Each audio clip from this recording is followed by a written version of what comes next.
एक लड़का जयपुर के रेलवे स्टेशन पर पहुंचता है।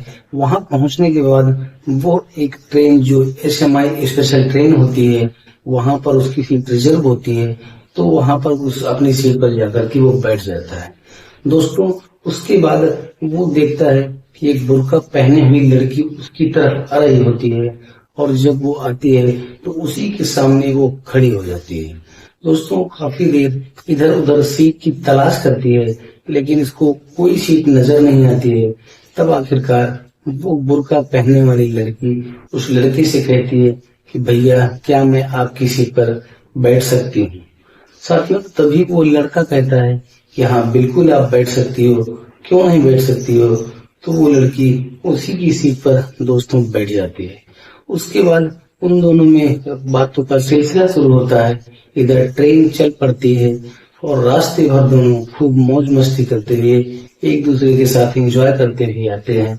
और दोस्तों, आपको बता दूं कि रात में उन दोनों के बीच बहुत कुछ हो जाता है। लेकिन दोस्तों, जब ये ट्रेन गोरखपुर पहुंचती है, तब वो लड़की उस लड़के का ऐसा बुरा हाल करती है कि देखने वाले हैरान और परेशान हो जाते हैं। दोस्तों, सिलसिलेवार तरीके से पूरी घटना की जानकारी हम आपको देने वाले हैं, लेकिन उसके लिए बस एक ही रिक्वेस्ट है कि आप वीडियो में लास्ट तक बने रहिएगा और वीडियो को अभी से लाइक करके साथ में चैनल को सब्सक्राइब कर दीजिएगा। तो फिर देरी ना करते हुए चलिए वीडियो की तरफ चलते हैं, कहानी की तरफ चलते हैं। साथियों, ये कहानी है, एक लड़का होता है जिसका नाम हर्ष होता है। वो मूल रूप से गोरखपुर का निवासी होता है। साथियों, उसके घर की स्थिति अच्छी नहीं होती है। उसके पिता किसान होते हैं, तो उसके घर का जो है खर्च आसानी से चल नहीं रहा होता है। ये बात वो जानता होता है। तो हर्ष जो है, जब वो अपने इंटरमीडिएट की पढ़ाई करता है, तो उसको इस चीज का एहसास होता है कि अब हमें अपने पिता के कामों में हाथ को बटाना चाहिए। तो दोस्तों, काम के सिलसिले में उसका एक दोस्त जो है वो जयपुर में रहता है। जब वो दोस्त जयपुर से गांव आता है, तो वो उससे बात करता है और उसके साथ जयपुर चला जाता है। दोस्तों, वहां पर एक ऑफिस में वो जॉब करने लगता है। जॉब करते करते उसको 3 साल बीत जाते हैं। उस ऑफिस में उसको काम करते करते काम की अच्छी जानकारी हो जाती है और मेहनत और ईमानदारी से काम भी करता है। तो उसका बॉस उसको खुश हो जाता है उस पर, और उसको अच्छी सैलरी देने लगता है। तो दोस्तों, कुछ दिनों बाद, लगभग 3 साल बाद जो है, उसके पिता जो है उसकी शादी तय कर देते हैं। दोस्तों, अब शादी का सिर्फ 15 दिन बचा हुआ था। तो वो लड़का, एक ट्रेन एसएमआई स्पेशल होती है, उसी ट्रेन में वो अपना रिजर्वेशन करा रखा होता है। दोस्तों, वो जो है ट्रेन पर जा करके बैठ जाता है। ट्रेन स्टेशन पर खड़ी होती है। उसके बाद ट्रेन चल पड़ती है। दोस्तों, तभी वो देखता है कि उसके सामने से एक बुर्का पहनने वाली लड़की आ रही है, जिसकी आंखें बहुत ही खूबसूरत हैं, जो देखने में काफी अच्छी लग रही थी। और उसके हाथ वगैरह देख कर ये लग रहा था कि ये एक 22-23 साल की खूबसूरत लड़की है। उसकी आंखें बड़ी बड़ी हैं। और दोस्तों, तभी जो है वो आकर के उसी के सामने खड़ी हो जाती है, और वो इधर उधर काफी सीट की तलाश करती है। लेकिन जब उसको सीट नहीं मिलती है, तो वो लड़की उस लड़के से कहती है कि भैया, क्या मैं आपकी सीट पर बैठ सकती हूँ। वो लड़का झट बोलता है कि हाँ, बिल्कुल बैठ जाइए, क्या दिक्कत है। दोस्तों, इस पर वो लड़की उसकी सीट पर बैठ जाती है, उसके साथ बैठ जाती है। और उसके बाद वो लड़की उस लड़के से पूछती है कि आप कहाँ तक जाओगे। तो वो हर जो लड़का होता है वो कहता है, हमें तो गोरखपुर तक जाना है। साथियों, इसके बाद वो लड़का उससे उस लड़की का नाम पूछता है। तो वो लड़की कहती है, मेरा नाम रेशमा है। तो वो पूछता है, तुम अकेले दरअसल कहाँ जा रही हो, कहाँ से आई हो। तो वो बताती है कि मेरी मौसी की लड़की की शादी थी यहाँ जयपुर में। मैं गोरखपुर की रहने वाली हूँ और वहीं गोरखपुर वापस जा रही हूँ। मैं शादी में आई थी। वो लड़का कहता है कि तुम्हारे पति कहाँ है। तो वो कहती है, वो काम के सिलसिले में आए हुए थे, लेकिन उनको अचानक जल्दी जाना पड़ा, इसलिए वो वापस चले गए। तो मैं अकेले ही अब घर के लिए जा रही हूँ। साथियों, जो ट्रेन होती है वो अपनी पटरी पर सरपट दौड़ रही होती है। इधर ये दोनों जो है अपनी बातों में मग्न होते हैं। दोस्तों, तभी जो है एक पानी वाला आता है बोतल को बेचते हुए। तो जो रेशमा होती है वो उससे पानी का बोतल लेती है। तो जब वो बोतल लेती है, उसके पैसा देने से पहले ही हर उसको पैसा दे देता है। इस पर रेशमा कहती है कि नहीं, आप क्यों दे रहे हो? तो कहता है कोई बात नहीं, मैं दूं या आप दो, बातें की है। दोस्तों, इस तरह से इन दोनों का सफर चल रहा हो कि तभी जो है हर्ष रेशमा से कहता है कि तुम अकेले चल रही हो, क्या तुम्हें अच्छा लग रहा है? तो कहती है क्या करूं? तो रेशमा हर्ष से पूछती है कि क्या आपकी शादी हो गई है? तो हर्ष कहता है नहीं, अभी तो नहीं हुई है। तो कहती है क्यों नहीं की? तो वो कहता है कि जब कोई अच्छी लड़की मिलेगी तो जरूर कर लेंगे। तो इस पर दोनों एक दूसरे के देख करके मुस्कुरा देते हैं। दोस्तों, ऐसे ही सफर चल रहा होता है, रात का टाइम होता है, खाने का टाइम होता है, हर यात्री अपना अपना खा करके सोने की तैयारी करता है। तो वो दोनों भी जो आपस में लाए थे मिल बांट करके खाते हैं, साथ ही उसके बाद लाइट बंद करके सोने की तैयारी होती है। इस बीच जो रेशमा होती है वो हर्ष से कहती है कि आप सो जाइए और 1-2 घंटे बाद जब आपका मन करे तो मुझे भी बता देना, आप उठ के बैठ जाइएगा और मैं लेट जाऊंगी। इस पर हर्ष कहता है नहीं, कोई बात नहीं, आप साथ में ही लेट जाइए उल्टा होकर के। दोस्तों, उसके काफी प्रेस करने के बाद, उसके काफी दबाव डालने के बाद वो एक दूसरे को मतलब उल्टा सो जाते हैं, लेट जाते हैं।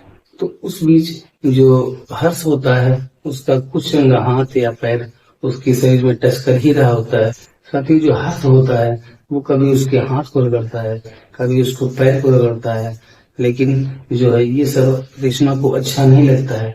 तो उठ करके बैठ जाती है और हर्ष से कहती है कि कोई बात नहीं, आप सो जाइए, जब आपकी नींद खुलेगी तब आप हमें जो है बता देना और आप उठ के बैठ जाइएगा और मैं थोड़ा लेट जाऊंगी। दोस्तों, इस पर जो हर्ष होता है वो कहता है कि क्या दिक्कत है? इस पर रेशमा है जो वो कहती है कि आप क्या कर रहे हो, वो आपको भी पता है और हमें भी पता है, तो आप जो है सो जाइए। इस बात को हर्ष समझ लेता है और वो कुछ नहीं बोलता, तो वो सो जाता है। जैसे ही हर्ष सो जाता है वैसे ही रेशमा अपना बैग उठाती है और दूसरी बोगी की तरफ चली जाती है। दोस्तों, जब हर्ष की नींद खुलती है वो देखता है कि वहां पर रेशमा तो है ही नहीं, तो वो इधर उधर उसको ढूंढने का प्रयास करता है, लेकिन जब वो नहीं मिलती तो वो परेशान होकर के बैठ जाता है। आखिर वो जाए भी कहाँ, क्योंकि उसकी सीट पर उसके सामान वगैरह रखे हुए थे और वो सोच करके परेशान था कि वो लड़की तो कह रही थी कि हम गोरखपुर तक ही चलेंगे, लेकिन बीच में कहाँ गायब हो गई, कहाँ चली गई। दोस्तों, ऐसे ही रात बीत जाती है, सुबह होती है तो रेशमा को वो देखता है कि वो फिर से उसी की तरफ आ रही होती है और रेशमा आकर के अब हर्ष के पास बैठ जाती है और फिर एक दूसरे से बात करने लगते हैं। तो वो हर्ष रेशमा से पूछता है कि तुम रात में कहाँ चली गई थी? तो बताती है कि दरअसल तुम्हारे सोने के बाद टीटी आ गया था और कुछ देर मैंने सीट की बात की तो बोला कि हाँ सीट खाली है, तो मैंने कुछ पैसे दे करके एक सीट लिया जो S4 में था, वहां जाकर के मैं सो गई आराम से। अभी सुबह मैंने सोचा चलो तुम्हारे पास चलती हूँ, तो वापस आ गई। दोस्तों, दोनों बैठकर बातें करने लगते हैं। इसी बीच हर्ष जो है उसके हाथों पे हाथ रख देता है और फेरने लगता है। तब जो रेशमा होती है वो हर्ष की तरफ देखती है और मुस्कुरा देती है। दोस्तों, दोनों में काफी बातचीत हो रही होती है। तभी जो हर्ष होता है वो रेशमा से कहता है कि मैंने आपको जब से देखा है तब से मेरी आंखों की नींद गायब है। अब आपको पता नहीं मैं कैसे किस तरीके से सोया था। तो वो कहती है ये तो मुझे पता है, मुझे एहसास है, आपकी सांसों को देख करके ही लग रहा था कि आपकी क्या हालत है। साथियों, इस पर हर्ष कहता है कि आप अपना नंबर तो दे दीजिए, क्योंकि अब ट्रेन गोरखपुर पहुंचने वाली है, यहाँ से हम दोनों एक दूसरे के रास्ते से अलग हो जाएंगे, अपने अपने रास्ते पर चले जाएंगे। दोस्तों, इस पर वो एक नंबर देती है हर्ष को। इसके बाद हर्ष कहता है कि कृपया आप जो है एक बार बुरकत उठा दीजिए, अपना चेहरा दिखा दीजिए। तो वो कहती है कि ठीक है, देख लो हमारे चेहरे को। दोस्तों, वो जैसे ही बुरके को हटाती है उसका चेहरा जो हर्ष देखता है रेशमा का, तो बिल्कुल भौचक्का रह जाता है, हैरान हो जाता है, घबरा जाता है। क्योंकि दोस्तों, वो जिस लड़की से शादी कर रहा था, जिस लड़की से शादी करने के लिए गांव जा रहा था, ये वही लड़की थी जिसका नाम पूजा होता है। दोस्तों, वो उससे कहता है तुमने ऐसा क्यों किया, हमारी शादी 15 दिन बाद होने वाली है और तुम आज बुर्का पहन के घूम रही हो। तो दोस्तों, वो लड़की कहती है कि मैं तुम्हें पहचानने और समझने के लिए सारा कुछ की हूँ और तुम उसमें अब बिल्कुल फेल निकले हो। तुम हमसे शादी करने के लिए घर जा रहे थे और रास्ते में किसी और लड़की से आप विचार कर रहे थे। मैंने तुम्हें पकड़ने के लिए यही सब किया था। दरअसल जब से उन दोनों की शादी तय हुई थी तो दोनों में फोन पर बातचीत हुआ करता था। दोस्तों, वो लड़की जानती थी कि किस ट्रेन में इनका किस बोगी में टिकट कंफर्म है और उसी ट्रेन से ये आएंगे, तो पहले ही तत्काल टिकट लेकर के वहां पर पहुंच जाती है, जबकि उसका S4 में सीट होता है।